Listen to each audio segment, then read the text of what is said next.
বান্দার সকল ভালো কাজ, সকল অর্জন, সকল সওয়াব, সকল নেকামল এগুলোকে সত্যি এবং প্রকৃত অর্থেই বরবাদ করে দেয়, পরিপূর্ণভাবে ধ্বংস করে দেয়।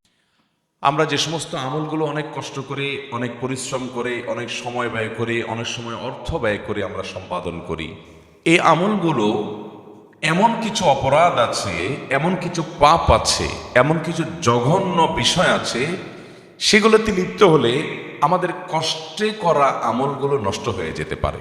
শুরুতে আমরা নিয়ত করে নিই যে পয়েন্টসগুলোর কথা আমরা জানব, যে বিষয়গুলোর কথা আমরা জানব যেগুলো বান্দার আমলকে বরবাদ করে দেয়, আমলকে নষ্ট করে দেয়, সেগুলো যেন আমার জীবনে কোনো অবস্থায় না থাকে। যদি থাকে, এ আলোচনা শোনার সাথে সাথে আমরা তওবা করে নিব যে সেগুলো আর কখনো আমার জীবনে যেন না আসে, আর ভবিষ্যতেও যেন এরকম কোনো বিষয় আমাদেরকে স্পর্শ করতে না পারে যে বিষয় আমাদের আমলকে বরবাদ করে দিবে। সেরকম নিয়ত আমরা শুরুতে করে নেই, ঠিক আছে তো ইনশাআল্লাহ?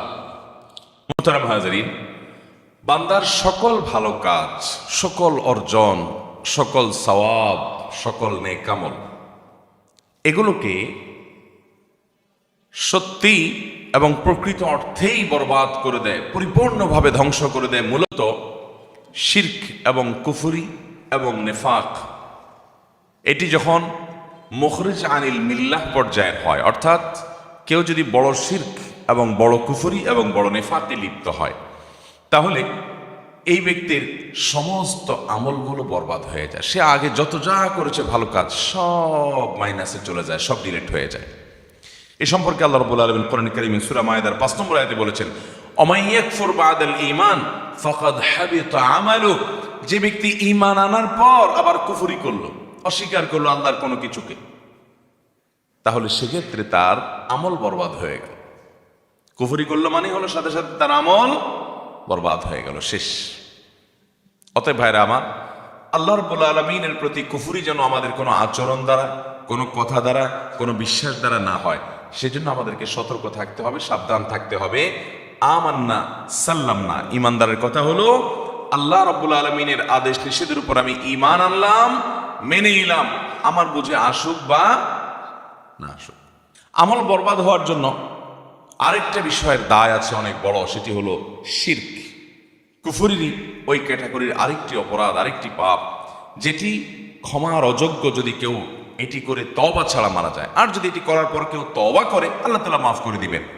অনেক মুসলিম ভাইরা আছি আমরা, অনেক বোনরা আছেন আমাদের, যারা শিরকে লিপ্ত হন, আল্লাহর ইবাদত করেন, আবার আল্লাহর পাশাপাশি হয়তো কোনো মানুষের, কোনো কবরের, কোনো মাজারের, কোনো আপনার অলৌকিক শক্তির পুজো করেন, উপাসনা করেন, তার কাছে প্রার্থনা করেন, তার কাছে সাহায্য চান।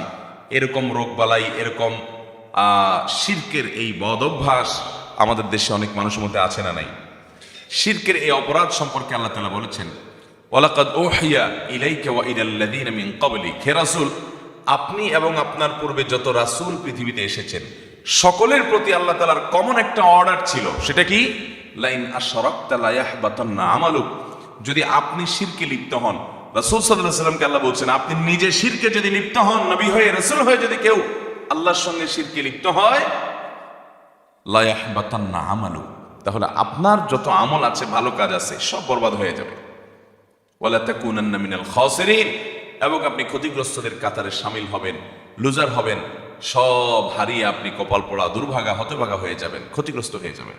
মুহতারাম হাজিরিন, এই আয়াত বলছে যদি কেউ শিরকে লিপ্ত হয় তাহলে তার সমস্ত নেক আমল নষ্ট হয়ে যায়। এই জন্য শিরকের ব্যাপারে আমাদের সাবধান থাকতে হবে। আমাদের দোয়া, সন্তান না হলে, ব্যবসা বাণিজ্য ভালো না হলে, বিপদ আপদ দূর না হলে, রোগ বাড়াই ভালো না হলে, তারপর আমাদের দাম্পত্য জীবনে সুখ শান্তি না হলে, যেই কোনো সুবিধা অসুবিধা, চাওয়া পাওয়া, এগুলোর জন্য আমরা হাত তুলবো, প্রার্থনা করব একমাত্র কার কাছে? আল্লাহ রাব্বুল আলামিনের কাছে। আল্লাহর পাশাপাশি যদি আপনি অন্য কাউকে শরীক বানান, আরো কারোর কাছে আপনি দোয়া করেন, প্রার্থনা করেন, তাহলে এটা হবে শিরক। ঠিক একইভাবে আমাদের সেজদা, আমাদের রুকু, আমাদের নামাজ, এটা কার উদ্দেশ্যে হবে? আল্লাহর উদ্দেশ্যে। এখন আপনি কোনো কবরে গিয়ে, কোনো মাজারে গিয়ে সিজদা করলেন, সেখানে গিয়ে আপনি রুকু করলেন, সেখানে গিয়ে নামাজ পড়লেন, তাহলে এটা হলো শিরক, এবং এই শিরকের কারণে আপনার আমল বরবাদ হতে পারে। এজন্য মুহতারাম হাজিরিন, শিরক এবং কুফর আল্লাহর কোনো বিধানকে বা আল্লাহর শরীয়তকে, আল্লাহর আদেশকে অস্বীকার করা কিংবা আল্লাহর ইবাদতের পাশাপাশি অন্য কারো শরীক করা, এগুলো আমাদের আমলগুলোকে বরবাদ করে দেয়। দ্বিতীয় যে বিষয়টি বান্দার আমলকে বরবাদ করে দেয়, নষ্ট করে দেয়, সেটি হলো রিয়া বা লৌকিকতা, মানুষ দেখানো কাজ করা। এটা মানুষের আমলকে বরবাদ করে দেয়। ইবনে মাজাহ বর্ণিত একটা হাদিস আছে, নবী করিম সাল্লাল্লাহু আলাইহি সাল্লাম বলেছেন, কিয়ামত যখন কায়েম হবে তখন আল্লাহর পক্ষ থেকে একজন ঘোষক ঘোষণা দিয়ে বলবেন, যারা কোনো ভালো কাজ করছো তোমাদের জীবদ্দশায় আল্লাহকে খুশি করার জন্য, আবার পাশাপাশি আল্লাহর সাথে অন্য আরো কারোর খুশিও তোমার উদ্দেশ্য ছিল। দুনিয়াতে যদি কোনো ভালো কাজ করো আল্লাহকে খুশি করার উদ্দেশ্য ছিল, সাথে একটু বান্দারা একটু দেখুক, বান্দারা একটু আমাকে ভালো বলুক, একটু বাহাবা দেখ, সবাই একটু জানুক, একটু ভাবসাব আসবে, এরকম অসৎ উদ্দেশ্য যাদের ছিল, আল্লাহর পক্ষ থেকে ঘোষক ঘোষণা দিয়ে বলবেন তারা যেন তাদের সেই ভালো কাজের সওয়াবের আশা আল্লাহর কাছে না করে ওইটা আল্লাহকে খুশি করার পাশাপাশি আর যাকে দেখানোর জন্য, যাকে খুশি করার জন্য, যার কাছে গল্প দেওয়ার জন্য করছিলা তার কাছ থেকে গিয়ে বিনিময় নাও। কারণ ইন্নাল্লাহা আগনা শুরাকা আনিশ শিরক, আল্লাহ তাআলা তার সাথে যাদেরকে শরীক সাব্যস্ত করা হয়, এসব শরীক টরিকের শিরক থেকে, পার্টনারশিপ থেকে আল্লাহ তাআলা অনেক পবিত্র। এগুলোর কোনো প্রয়োজন আল্লাহ তাআলার নাই। পিওর কোনো আমল আল্লাহর জন্য করলে যে সেখানে আল্লাহর কাছেই আমি শুধুমাত্র সওয়াব আশা করি, মানুষের কাছে আমার কিছু পাওয়ার আশা নাই। আমলকে শেষ করে দেয়, আমলকে নষ্ট করে দেয়, বরবাদ করে দেয় যে গুনাহ এবং পাপ, অপরাধ যে বিষয়, সেগুলোর মধ্যে থেকে একটি হলো হাসাদ বা হিংসা। অন্যের ভালো দেখতে পারেন না, কারোর সাথে আপনার কম্পিটিশন আছে, ওর ভালো দেখলে আপনার জ্বলে। এই রোগটা আমাদের মধ্যে আছে না নেই? ইমানদারের কলিজাটা হইতে হবে ফ্রেশ। আমি কারোর ক্ষতি বা অকল্যাণ চাইবো না, সবার ভালো আশা করব। আল্লাহ অমুকে আমার সাথে হয়তো তার কোনো কারণে একটু বাদাবাদি আছে, একটু আমার সাথে তার কোনো কারণে হয়তো সে আমার সাথে শত্রুতা করে, হয়তো আছে কোনো কারণে কম্পিটিশন বা অন্য কিছু, তারপরও দিন শেষে আমি একজন মুসলমান হিসেবে কারোর ক্ষতি চাইবো না। আল্লাহ তাকেও ভালো দেখ, তারও রোগ বেলায় না হোক, তার ছেলেটা ভালো রেজাল্ট করুক, তার রুটি রুজি ভালো আসুক, তার ব্যবসাটা ভালো হোক, সে সাকসেস হোক, তাতে আমার কোনো সমস্যা তো নাই। কারণ যে আল্লাহ তাকে দিচ্ছে, তাকে দেওয়ার কারণে কি আল্লাহর অভাব হবে, আমাকে দিতে অসুবিধা হবে এরকম? তো এরকম যদি না হয় তাহলে আমার অসুবিধার কথা। আল্লাহ তাকে দিচ্ছে, আরো দেখ, আমার কোনো কষ্ট নাই। আমার হয়তো আল্লাহর কাছে চাওয়া হবে, আল্লাহ আপনি তাকে দিচ্ছেন ভালো কথা, আমাকেও দেন। আপনি তাকে দিতে পারেন তো আমাকে তো আপনি দিতে পারেন, আমাকেও দিয়েন আল্লাহ। তাকে দেন, আমার দুঃখ নেই, আরো দেন, আমাকেও দিয়েন আল্লাহ। এ হলো ইমানদারের মেন্টালিটি, এরকম থাকতে হবে। আর যদি আপনার মনে হয় আল্লাহ আমাকে দেওয়ার না দাও, ওর দিও না, আছে না না এগুলা? আমার ছেলেটা পাশ করুক আর না করুক, ওর ছেলে জিপিএ 5 পাইছে, এটা আমি শুনতে চাই না, ঠিক না? আমার দোকানে কাস্টমার ঢুকুক আর না ঢুকুক, ওর দোকানে কাস্টমার ঢুকবে আর ব্যাগ ভর্তি জিনিস নিয়ে বাইরে হবে, এইটা আমি সহ্য করতে পারবো না। এটারে বলে হিংসা, এটারে বলে কি? অন্তরে জ্বালা পোড়া করে। কারোর ভালো দেখলে অন্তরে চিনচিন করে জলে কিনা খেয়াল করবেন। এটা হলো হিংসা মাপার মিটার। যদি জলে তাহলে বুঝবেন এই রোগটা আপনার মধ্যে আছে। ভাইরা আমার, হতে পারে দুনিয়াতে চলতে গেলে কেউ আপনার সাথে শত্রুতা করতেছে, শত্রু আপনার শত্রুর জায়গায় আছে, ও তাই বলে আপনি তার ক্ষতি কামনা করবেন, তার ভালো আশা করবেন। আচ্ছা, তাকে যে ভালো জিনিসটা দিয়েছেন, এটা কে দিয়েছেন? তা সেটা দেওয়ার কারণে যদি আপনার মনের মধ্যে কষ্ট হয়, তাহলে আল্লাহর দেওয়ার ব্যাপারে, আল্লাহর দানের ব্যাপারে আপনি এক ধরনের অভিযোগ তুললেন, ঠিক না? যে আল্লাহ তাকে দিয়েছে, আপনি সেটা নিয়ে আপত্তি করছেন, মানে আল্লাহর সাথে আপনি পাল্লা দিচ্ছেন, তাহলে তো গোল্লা যাওয়া লাগবে। আল্লাহ যেহেতু তাকে দিয়েছে, আমার এখানে কোনো সে নাই, আল্লাহ আরো দেখ।